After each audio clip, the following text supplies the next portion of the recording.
Everything always is so much better when it's free. So easy to believe there will be nothing left for the next generation.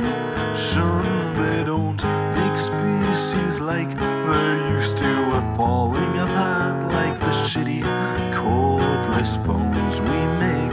It's cheaper to replace us than fix all the problems we've made.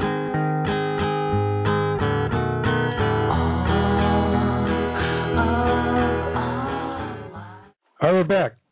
Thanks for staying with us. Listen to Planet Green Trees 1-347-326-9626.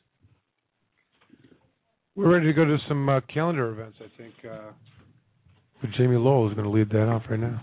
All right, there's a few things happening in May here that I have. May 20th on Sunday at the Ghetto Rags of Detroit at 19024 Florida Street in Roseville, Michigan from 1 to 3 p.m. That's the Macomb Normal meeting, headed up by Annette, Nene, and Yanko. What do you got, Mike? No. Okay. And then in May 22nd, there's a city council meeting in Jackson, and they've been talking about their ordinance on medical marijuana. That's been a heated discussion for a while. More support there would be good. May 23rd in Detroit at the Michigan Alternative Medicine at 18442 Woodward, Detroit 48203, near on Woodward between 6 and 7 Mile. There'll be a VGIP meeting from 6:30 to 8:30. Osceola Compassion Club meeting in Leroy, Michigan, in which Rick Thompson, myself, and Mike will all be attending. Yeah. And May 30th, VGIP meeting in Jackson at 1620 East Michigan Avenue with the Jackson Compassion Club. Very well said. Let's go right now to Rick for some news, and then we'll come back to Mike with his travels. Hey, thanks a lot. This is the news. It's May 17th, 2012. The biggest news of the week is that medical marijuana supporter wins Oregon Attorney General primary. Michael had mentioned this previously. A retired state judge supported by marijuana advocates has defeated a former federal prosecutor in a Democratic primary race for Attorney General that focused on Oregon's medical marijuana law. Former Oregon Court of Appeals Judge Ellen Rosenblum, her victory Tuesday came with the help of marijuana activists who flexed their political muscles in a state with 55,000 registered pot users. She defeated former interim U.S. Attorney Dwight Holton, who had criticized Oregon's medical marijuana law and had overseen raids on medical marijuana grows. Locally, we're also flexing our muscles in Jackson, Michigan. Medical marijuana regulations being considered by the Jackson City Council are expected to be discussed Tuesday by a city committee, as Jamie mentioned. About 80 people packed city council chambers last month when the full Jackson City Council was to discuss a proposed medical marijuana ordinance. Council members then referred it to City Affairs Committee. The committee met last week on Tuesday and bumped the meeting to this. There were quite a few people there available. In fact, the Jackson City Council meeting made the StopTheDrugWar.org medical marijuana update on a national basis. It's very, very important. Last Wednesday, Mitt Romney also got asked about medical marijuana and didn't much like the question or really answer it. He said, "You want to talk about marijuana? I think marijuana should not be legal in this country. I believe it is a gateway drug to other drug violations. The use of illegal drugs in this country is leading to terrible consequences in places like Mexico and actually in our country." Contrary to Mr. Romney's statement, on Tuesday, a Mason-Dixon poll found broad support for medical marijuana among Republicans. 67% of Republicans said federal officials should respect state medical marijuana laws, and so did 75% of Democrats and 79% of independents. Also on Tuesday, researchers reported that smoking marijuana can relieve multiple sclerosis symptoms. Researchers at the University of California at San Diego found that smoked marijuana relieved pain and muscle tightness spasticity. The research was published in the peer-reviewed Canadian Medical Association Journal. As of Monday, Arizona started accepting dispensary applications. Arizona has some of the strictest dispensary rules in the country, including requirements that a licensed physician be employed on premises, that letters be obtained showing dispensaries are complying with zoning laws, and that they have a business plan showing they're operating as nonprofits. Oh, and then there's also the $5,000 application fee and the preference that will be shown to those who can prove they have $150,000 in the bank. Still, competition is expected to be fierce for those licenses, which will be kept at 125 centers statewide. Interested parties have until May 25th to apply. And the last thing to talk about today, in Michigan, the state appeals court confirmed the conviction of a man who had a medical marijuana card but not a fence. Lewis Keller of Emmett County, got busted with 15 plants on his property. Under state law, he could have 12, but it had to be fenced. The Keller said he knew he was over the limit but didn't realize the plants had to be secured. And that's the news for the 17th of May, 2012. Keller didn't know, like many people didn't know, that the law was going to change and be like it was in the definition loosely. Also, Gateway, I remember hearing this week, I think the White House, the Obama policy, acknowledged that they did not believe that cannabis was a gateway drug anymore. Once again, we've got a disparity between candidates here. Romney, the leading Republican, says that marijuana is a gateway drug. Obama, who still can't support legalization, says it's not. And where does science stand on all this? I believe Romney is wrong. Romney is absolutely wrong. Science stands on the side of Obama and our people that marijuana is not the gateway drug that's been indicated in folklore. I think that this wasn't drawn out enough. I think that this is almost as big news. It has more significant news and more significant truthful news than that the policy that's been interpreted from the Ogden memo back in 2010. I thought this is a major comment because it dispels one of the major arguments that makes it a Schedule I drug. Mm-hmm. Yeah. You know what I mean? It really dispels a tremendous amount of force behind its badness. Because now what is it? It minimizes it completely. It minimizes. I mean, I'm hoping he's getting his act together and he knows he's going to do what's right here, down the stretch.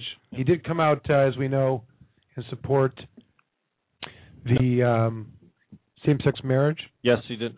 Michael, I totally agree with what you're saying when you talk about it minimizing the effect of marijuana if it's not a gateway drug. Marijuana's effects scientifically have been known to be more benign than almost everything else on the schedule. So the only thing they have to do is to point to other negative consequences of marijuana use, although those may be inflated or created and not actual either. But if you take a look at marijuana as a singularity, it doesn't hold up to any standard anyone could support. So it's only as the tip of an evil iceberg are they still able to sell that story to the people that still buy it? Also, it requires them to answer the question, if it's not a gateway, how do you go from a Schedule I to a Schedule II, right? Heroin, right? Whatever gateway to, you're gatewaying down, essentially. Yeah, the precursors are usually are usually scheduled higher than the actual pharmaceutical analogs later on down. So.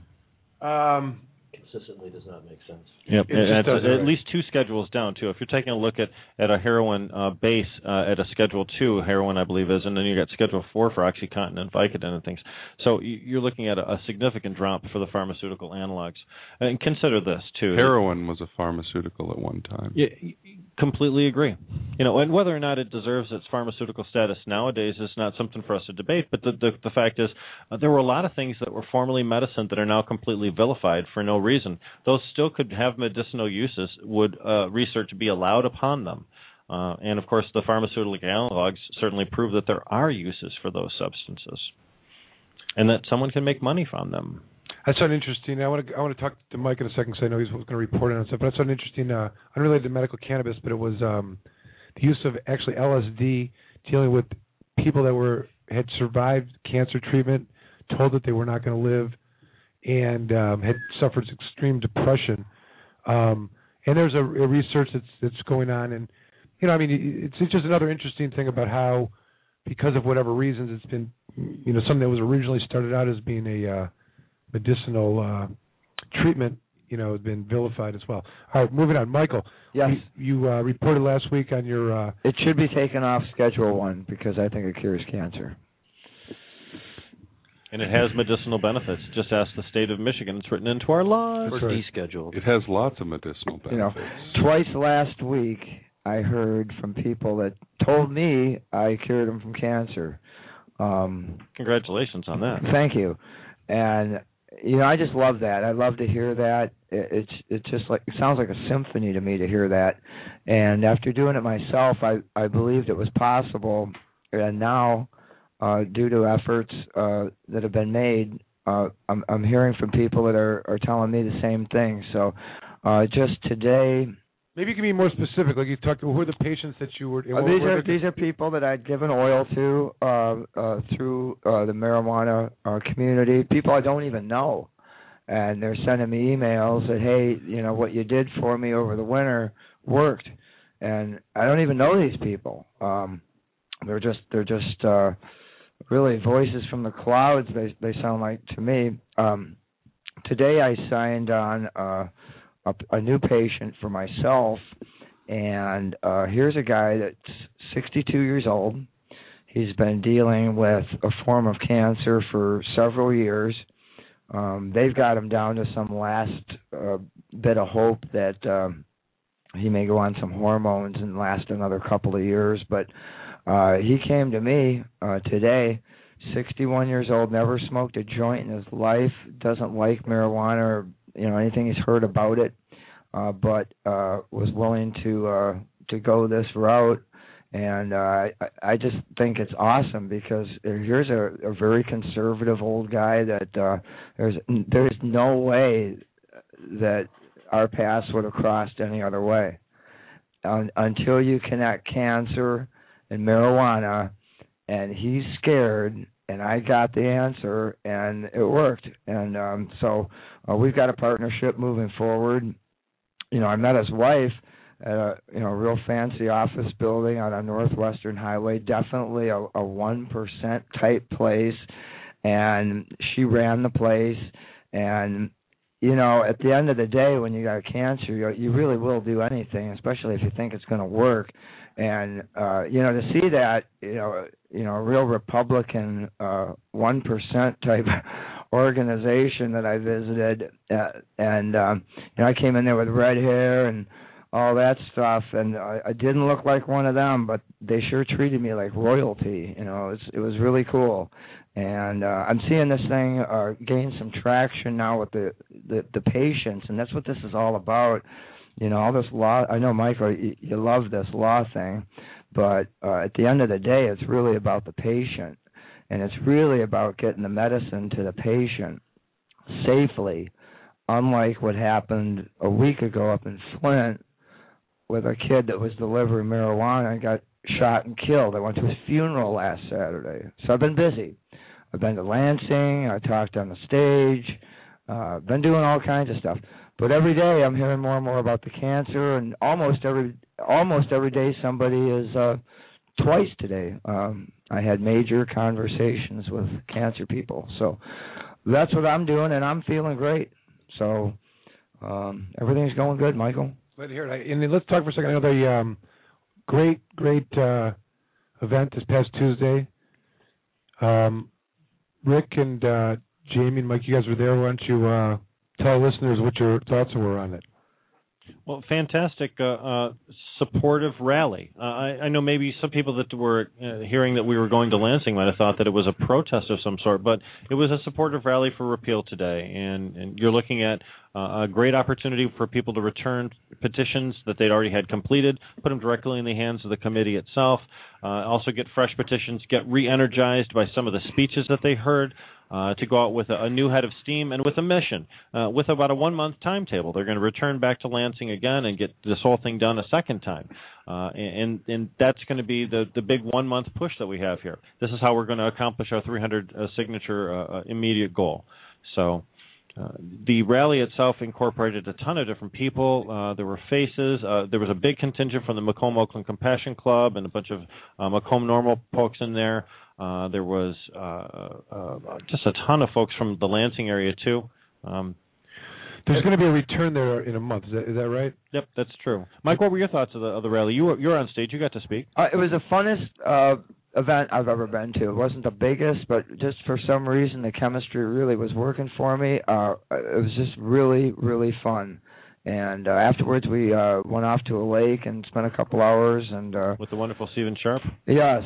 Thank you, Stephen. That was great. And just the whole day worked for me. I was just having a ball. Loved it. 420 bell was on the stage, too. Got rung more than once. Yeah, we did general quarters up there and all kinds of good stuff with the Navy bell. Mm-hmm. Many of you have seen pictures of the 420 bell on Facebook or some of the other things where we publish our photos, even in pictures in Michigan Medical Marijuana Magazine or in the MMR report. That's a Liberty Bell from the Navy ship that we take with us everywhere. All right. So you're listening to Planet Green Trees. It is approximately 30 minutes into the show. We got an hour and a half left. We're looking for our callers to our guests calling in. We're going to have Elise McDonough, established author of High Times Cannabis Cookbook, as well as legendary attorney Matthew Abel, cannabis counsel, is going to be discussing the repeal movement, and of course Jonathan from Green Thumb Garden Center. We're going to take a quick break and then get our guests on, and I'm also looking out for the chat room to submit some questions, and yes, I will provide gifts for quality questions.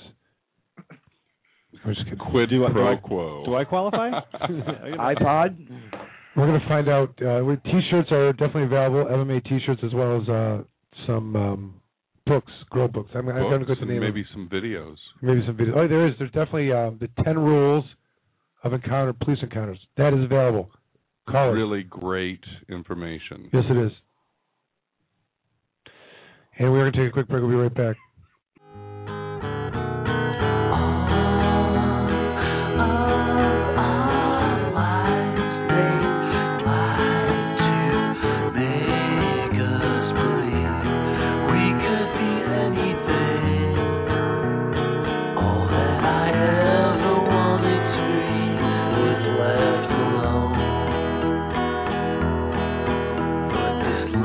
I was born into has a future.